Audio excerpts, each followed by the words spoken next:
Everybody, I'm back. We're going to do Schubert today, Schubert Impromptu. Again, another example of how to break down a passage technically. Okay, so 5 frames, elbow, rotation, open fingers, release, speed of attack, and without further ado, let's go into this piece. So you probably all know this. I'm playing it very badly right now, man. But I want to break it down with you to show you how to take those principles and work them on this passage. So take a second, I'm going to lower the camera and I'll see you on the other end.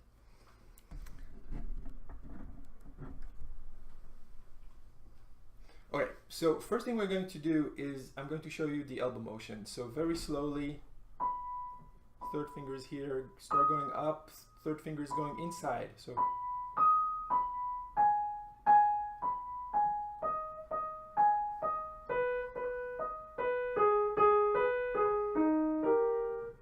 you see where my elbow is? My elbow is next to me. It starts going a little forward, come out, go forward.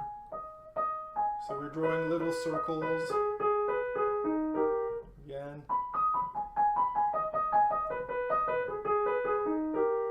And that's it. Now I'm using 3-5-3-1 on all of them. In addition, I'm looking at right here, somebody went crazy with 2-4, then 3-5, then 2-5.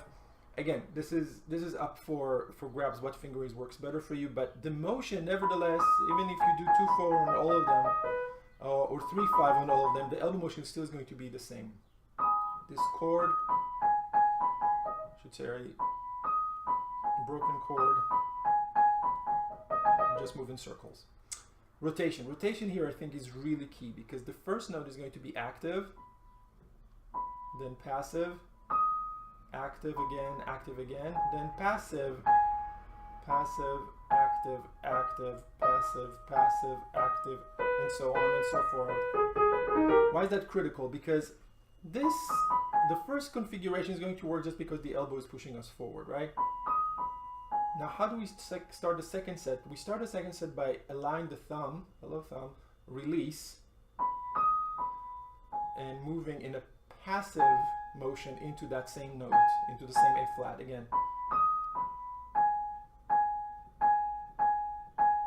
That's the key to this passage, is the ability to go active, passive on that repeated note.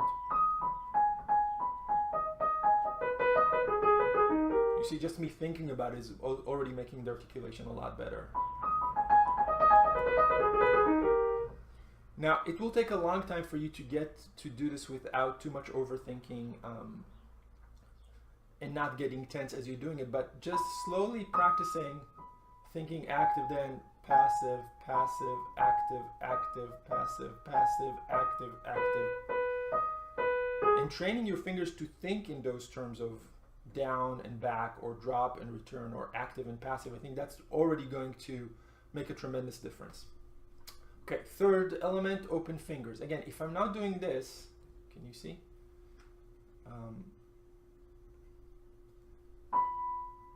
If I'm curving my fingers like this, and I'm grabbing the notes, I'm not going to be able to move to the next thing. So I want to keep the fingers open. You could tap the keys. In fact, I'll show you a beautiful thing in a second, but keep the fingers open. Make sure that you're not collapsing. The fingers stay open as you go forward. I think I need to change the angle of the camera, so bear with me for a second. If the fingers are curved, this is what it looks like. If they're open, that's what it looks like. I'm just going to repeat this, not this, because I'm tight, I can't go on. Okay, now of course I'm exaggerating. Let me put you guys back.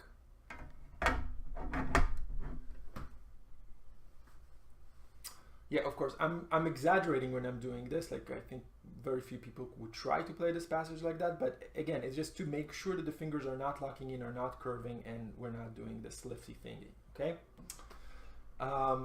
Release. Now, I mean, obviously release here is critical because if you're holding notes, you're going to get stuck. Because these are chords, it's very easy to fall into that trap. But if you consciously think, release, release, release, release, bring the fingers above, over the other fingers, that really is I mean, that for me was a huge key to use for this passage, is to consciously think about releasing the notes and not holding them down. Lastly, speed of attack. Again, because it's a fast note passage, we're not going to spend too much time, you know, trying to slow down the attack, because it's not practical. But you could think about not pushing quickly through the key, but just sort of gently brushing. And if I press the pedal, then the sound is really beautiful, as opposed to trying to press.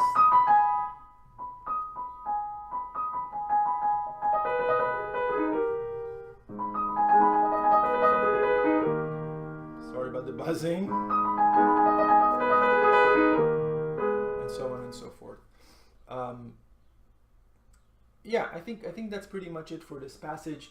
Let's jump to the chords. The chords.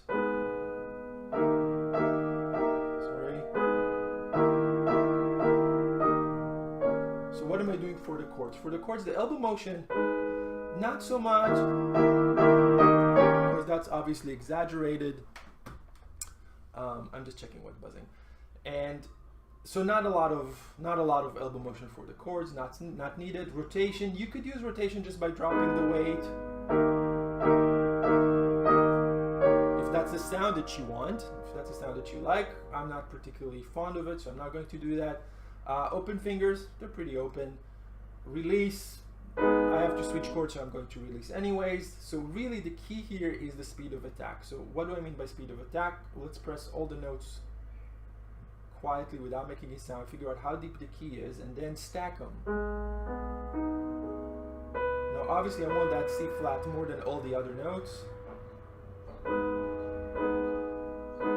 Now you see how the control, they're all together now, but they have much better control over the voicing. Next chord.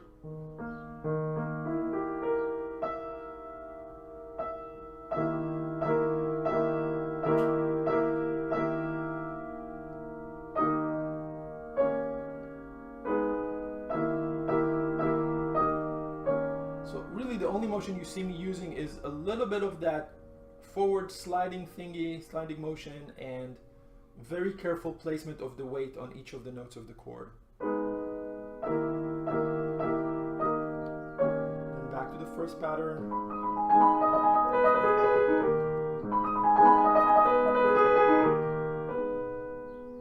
Okay, wait, hold on. I'm back. See you next time. Bye.